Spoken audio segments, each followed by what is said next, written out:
जाय थाबाय थायो थैनो रोङा जाय थैनो रोङा जोबनो रोङा बे अरायथा जाय थैना थाङो बियो अराय सानबा थैयो फोरोंग्रायाबोथ' सासे गुरु गावबा गावनि बिमा बिफाया साफा साफा गुरु मानसि हारिया अराय समान बिफानि धोरोम गुड मर्निं लोगोफोर गासैनिसिमबो अननाय आरो सिबिनायखौ बावहरबाय आसा खालामो गासैबो मोजाङैनो दं होनना लोगोफोर आं दा थांनो ओंखारदों जोंनि गामिनि बाथौ थानसालियाव मानोना जोंहा बे बाथौ थानसालियाव दाब दाब जायगानिफ्राय गोबां फरायसाफोर फैदों आरो लोगोसे फोरोंगिरिफोरबो फैदों बे फरायसाफोरानो जाहैबाय जोंहा बाथौनि सोमोन्दै बाथौ धोरोमनि सोमोन्दै बायदिसिना सोलोंथाइ लानो फैदों आरो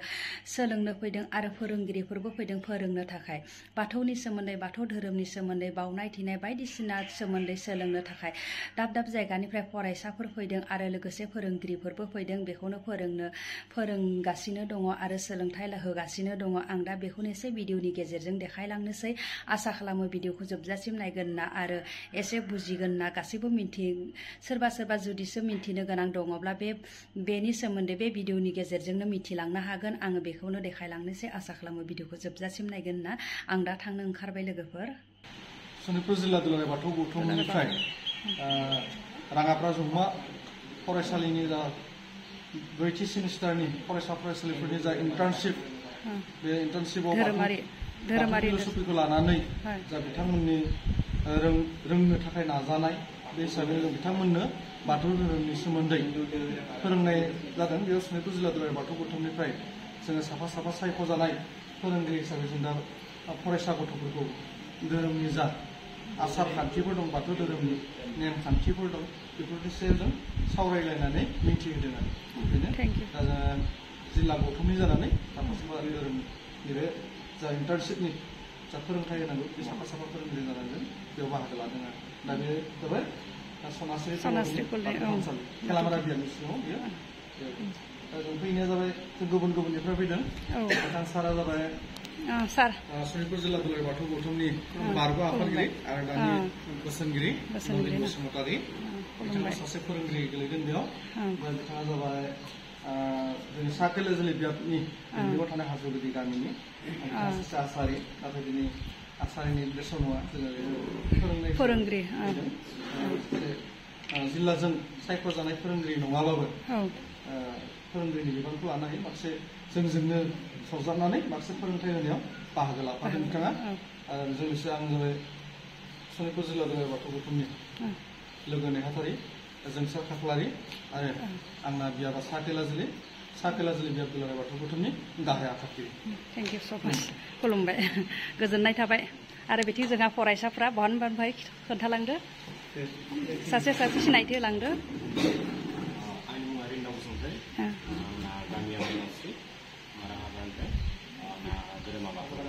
दे आरो फंबाया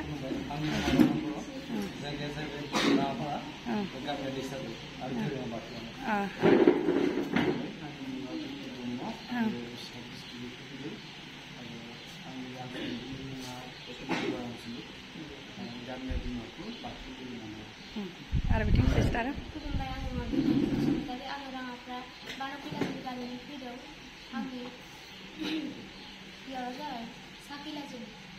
आरो बिथिं दे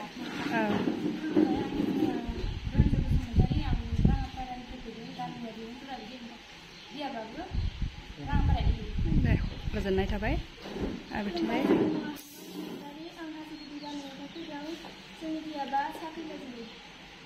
आरो बिथिं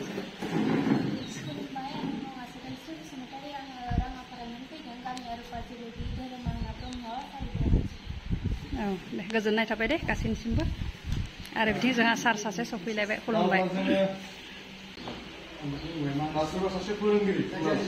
फोरोंलांबाय माबा होलांबाय जोबलांबाय थैलांबाय जाय थाबाय थायो थैनो रोङा जाय थैनो रोङा जोबनो रोङा बे अरायथा जाय थैना थाङो बियो अराय सानबा थैयो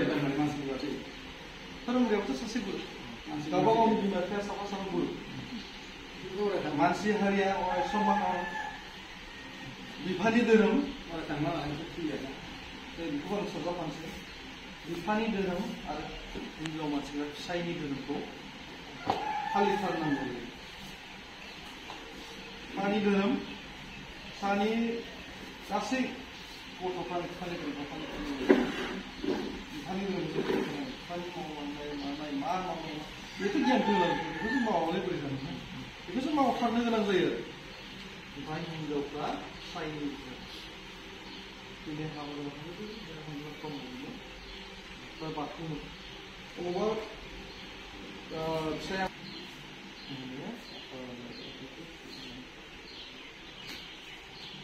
जिदाइन बैसोमुथि आलिया माने 9 जरा फाथालि बनानै बावनाय जायो होनना बेखौ कुइसन खालामना होगोन होनबा मा एन्सार होगोन 9 जरा गुरु गुरुजों बिथांमोनखौ बिथांमोना जा मुवा सोरजिना होलांनायखायनो ना जोबनो गैयै माने एकदम सोरजिना होलांबाय जों बिथांमोनखौ मान खालामनाय माने बिथांमोनखौ माब्लाबा बावनो हाया बिथांमोनानो सोरजिना होलांजोब्बाय नालाय बेनिखायनो जों बिथांमोनखौ माब्लाबा बावा आरो बिथांमोनखौ गोसोखांनानैनो बिथांमोनखौ जों मान होनानै बे बैसोमुथि आलियाव 9 जरा लाइजौ बनानै बिथांमोनखौ बावफानाय जायो मान खालामनाय जायो मान खालामनाय अरायथा गुरुआ जाबाय हा दै बार सा अखा अरायथासो मालाबाबो जोबनो रोङा ना साराबोथ' मालाबाबो जोबनाय नङा बाराबो मालाबाबो जोबनाय नङा दैयाबो मालाबाबो जोबनाय नङा अखायाबोथ' जोबखाया ना हायाबो जोबखाया हाया हा दै बार सा अखा मालाबाबो जोबा बे जोबनो रोङै दैया मा फोरमायगोन एसेबां जावजा गारबाय थागौ हाया जोबनो थाङा ना बारखौ बबावबा दोनथुमजोबबा फोजोबना होगोन हाया सानखौबोथ' जों हाया साननि सोरां गियान फोजोबनो हाया ना अख्रांखौबोथ' आरो फोजोबनो रोङो होथेना लांदां गैयै खालामनो होनबा हागोन नामा हाया फोजोबनो हाया जोबा बियो मालाबाबो जोबा बेखायनो बे जे जायफोर माबाफ्रा गुरु फोजोबनो रोङा जोंनि काहिला हा दै बार सान अखा बे माने अरायथा गुरु दा बिथांमोनाथ' दैदेननो रोंगौ हा नङाबा जों अबाव थागोन हायाथ' जोंखौ बामना लादों ना बाराथ' जोङो माबा होनदों बेखौ दाख्लै बुंलांखादों माखासे दा बैफोरनि थाखायसो जों थांना दङ नङा होनबा बेफोर जाबाय जोंनि गुरु अरायथा गुरु आरो मालाबाबो जोबनो हाया अख्राङावनो जों खुलिबोदों सानाफोरनि दा जों साया सोरां साननि सोरां बेफोरखौ एसे मोजां सासेल' इसोरनि गोहोनि नेरसोन महरै बाथौ बिलोआव फांसेल' सिजौ गायो बेनिखायनो बाथौ धोरोमनि गुबै नेरसोन सिजौ गैयालासेनो जेब्लाबो बाथौ बिलो एबा बुंनो जानो हायाखै बेनिखायनो आगु बर' बोराइमोना बुङो जेरै जेसे बाथौ एसे सिजौ जेसे सिजौ एसे बाथौ बिदिनो सिनि ओंथिया जिउ आरो जौनि ओंथिया जाबाय गेदेर थामहिनबा सि दाजाब जौ सिजौ सि दाजाब गोजौ जिउ दाजाब मा जिउमा परमात्माखौनो बोराइ बाथौ होननानै बाथौ धोरोमाव थाखिगोन बोराइ सोदोबजों बेखौनो फोरमायदों दि गो दाजाब रा दाजाबनि बयनिबो दाजाब रासिन दाजाब इसोर बियो बोराइ बिगोमा एबा बानि बाथौनि ओंथिया बेनोदि बा दाजाब थौ मोनबा दाजाब गोथौ बा दाजाब सान्थौ परमात्मा मोनबा दर्शन एबा मोनबा गोथौ सान्थौ बाथौ जेरै हा दै बार सान अख्रां बे मोनबा गुदि गोहो आरो मोनबा गोहोजोंनो आफा अबंलावरिया